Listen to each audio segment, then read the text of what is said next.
ಈ ಕುರುಕ್ಷೇತ್ರ ನಾಟಕದಲ್ಲಿ ನಮ್ಮ ಮಹಾತ್ಮರು ಈ ದೇಶದಲ್ಲಿ ಈ ಒಂದು ಪ್ರಬಲವಾದಂತ ಗ್ರಂಥಗಳನ್ನ ನಮಗೆ ಮಹಾಭಾರತ ರಾಮಾಯಣನ ನಮಗೆ ಕೊಟ್ಟೋಗಿದ್ದಾರೆ. ಈ ದೇವಸ್ಥಾನಂತವರು ಇನ್ನ ಹಿರಿಯರು ಹಳವರು ನಮ್ಮ ದೇಶಕ್ಕೆ ಕೊಟ್ಟಿರ್ತಾರೆ. ಇದನ್ನೆಲ್ಲ ನೋಡಿ ನಾವು ಕಲಿಬೇಕು, ಬದುಕನ್ನ ಕಟ್ಕೊಬೇಕು, ಮಾನವೀಯ ಮನುಷ್ಯತ್ವ ಇಟ್ಕೊಂಡು ನಾವು ಜೀವನ ಮಾಡಬೇಕು, ಒಂದು ಒಳ್ಳೆ ಮಾರ್ಗದಲ್ಲಿ ನಡಿಬೇಕು ಅಂತೇಳಿ ನಮ್ಗೆ ಈ ಒಂದು ನಾಟಕಗಳ ರೂಪದಲ್ಲಿ, ಗ್ರಂಥದ ರೂಪದಲ್ಲಿ ನಮಗೆ ಒಂದು ಪಾಠವಾಗಿ ನಮ್ಮ ಮುಂದೆ ಇರೋಂಥದ್ದು ನಾವು ನೋಡ್ತಾ ಇದೀವಿ. ಆದ್ರೆ ಅವುಗಳನ್ನ ಗಣನೆಗೆ ತಗೊಳ್ಬೇಕು, ನಮ್ಮ ಜೀವನದಲ್ಲಿ ಅವೆಲ್ಲನೂ ಸಹ ಅಳವಡಿಸ್ಕೊಬೇಕಾಗ್ತದೆ. ಆ ಅಳವಡಿಸ್ಕೊಂಡಾಗ ಮಾತ್ರನೇ ಒಂದು ಪರಿಪೂರ್ಣತೆ ಬರ್ತದೆ. ನಾವೇನಾದ್ರೂ ಒಂದು ಕೆಲಸ ಮಾಡ್ಬೇಕಾದ್ರೆ ಒಂದು ಗುರು ಇರಬೇಕು. ಅದು ಶ್ರೀಕೃಷ್ಣನ ಮಾದರಿ ಗುರುವಿನ ರೂಪದಲ್ಲಿ ನಾವು ನೋಡ್ಬೇಕಾಗ್ತದೆ. ದುರ್ಯೋಧನ ರೀತಿ ನಮಗೆ ಛಲ ಇರ್ಬೇಕಾಗ್ತದೆ, ಧೈರ್ಯ ಇರ್ಬೇಕಾಗ್ತದೆ. ಕರ್ಣನ ರೀತಿ ದಾನತ್ವದಲ್ಲಿ ನಾವು ಇರಬೇಕಾಗ್ತದೆ. ಅಭಿಮನ್ಯನ ರೀತಿ ಗುರಿಯಲ್ಲಿ ಮತ್ತೆ ಯುದ್ಧದಲ್ಲಿ ಪರಿಣಿತಿ ಹೊಂದಿರಂತ ಒಂದು ನಿಪುಣತೆ ಇರಂತವ್ರು ಬೇಕಾಗ್ತದೆ. ಧರ್ಮರಾಯನ ರೀತಿ ಧರ್ಮ ಮಾರ್ಗದಲ್ಲಿ ನಡೆಯಂತ ವಾತಾವರಣದ ಗುಣಗಳು ನಮ್ಮಲ್ಲಿ ಇರಬೇಕಾಗ್ತದೆ. ಇವೆಲ್ಲನೂ ಸಹ ಸಂಪೂರ್ಣವಾದಂತ ಗುಣಗಳು ನಮ್ಮಲ್ಲಿ ಬಂದಿದ್ದಾದ್ರೆ ಒಂದು ಮಾನವೀಯ ಮೌಲ್ಯ ಇರುವಂತ ಸಂಪೂರ್ಣ ಮನುಷ್ಯ ಆಗ್ತಾನೆ.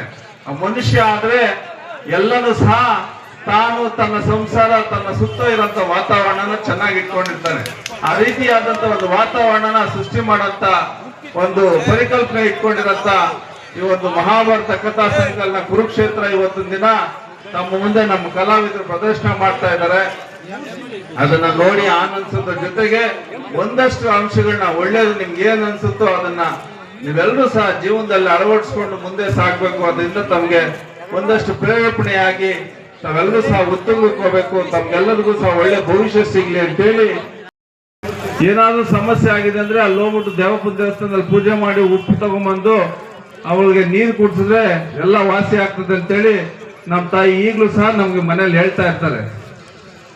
ನಮ್ದು ಸಹ 400ಕ್ಕೂ ಹೆಚ್ಚು ಕುರಿ ಇದೆ, ಒಂದು 20ಕ್ಕೂ ಹೆಚ್ಚು ಹಸುನ ಸಾಕ್ತಾ ಇದೀವಿ. ಏನೋ ಒಂದ್ ರೀತಿ ನಮ್ಗೆ ಅನುಬಂಧ ಮೂಗ್ ಜೀವಿಗಳು ಅಂದ್ರೆ ನಮ್ಗೆ ಅಲ್ಲ, ರೈತಾಪಿ ವರ್ಗ ಎಲ್ರಿಗೂ, ನಿಮಗೂ ನಮಗೂ ಎಲ್ರಿಗೂ ಸಹ ಅದು ಒಂದು ಅವಿರವಾದ ಸಂಬಂಧ. ಆ ನಿಟ್ಟಿನಲ್ಲಿ ದೇವತಾತ್ನವರ ಆದರ್ಶ ನಾವೆಲ್ಲನೂ ಸಹ ಇಟ್ಕೊಂಡು ಮುಂದೆ ಸಾಗಂತದ್ದಾಗ್ಲಿ. ಪ್ರಕೃತಿ ಜೊತೆಗೆ ಪ್ರಾಣಿ ಪಕ್ಷಿಗಳು ಮನುಷ್ಯರು ಎಲ್ಲರೂ ಸಹ ಸರ್ವ ಸಮಾನರು, ಎಲ್ಲರೂ ಸಹ ಬ್ಯಾಲೆನ್ಸ್ ರೀತಿ ನಾವು ವಾತಾವರಣ ಸೃಷ್ಟಿ ಮಾಡ್ಕೊಬೇಕು. ಬರೀ ಮನುಷ್ಯರಿದ್ರೆ ದನಕರುಗಳಿಲ್ಲ, ಪಕ್ಷಿಗಳಿಲ್ಲ ಅಂದ್ರೆ ಏನು ಜೀವನ ಸಂಪೂರ್ಣ ಆಗೋದಿಲ್ಲ. ಎಲ್ಲನೂ ಸಹ ಚೈನ್ ಸಿಸ್ಟಮ್ ಅಲ್ಲಿ ನಡೀತಾ ಇರ್ತದೆ. ಹಂಗಾಗಿ ಎಲ್ಲನೂ ಸಹ ಎಕೋ ಸಿಸ್ಟಮ್ ಅಲ್ಲಿ ಬ್ಯಾಲೆನ್ಸ್ ಆಗೋ ರೀತಿ ನಾವು ಸಂಪೂರ್ಣತೆಯಿಂದ ಹೋಗ್ಬೇಕು. ಅವನು ಸಹ ಕಾಪಾಡ್ಕೋಬೇಕು, ನಮ್ಮ ಜೊತೆ ಸಾಕಬೇಕು, ಸಲಹಬೇಕು, ಅವಗೂ ಸಹ ಪ್ರೀತಿ ಪ್ರೇಮ ತೋರಿಸ್ಬೇಕು ಅಂತ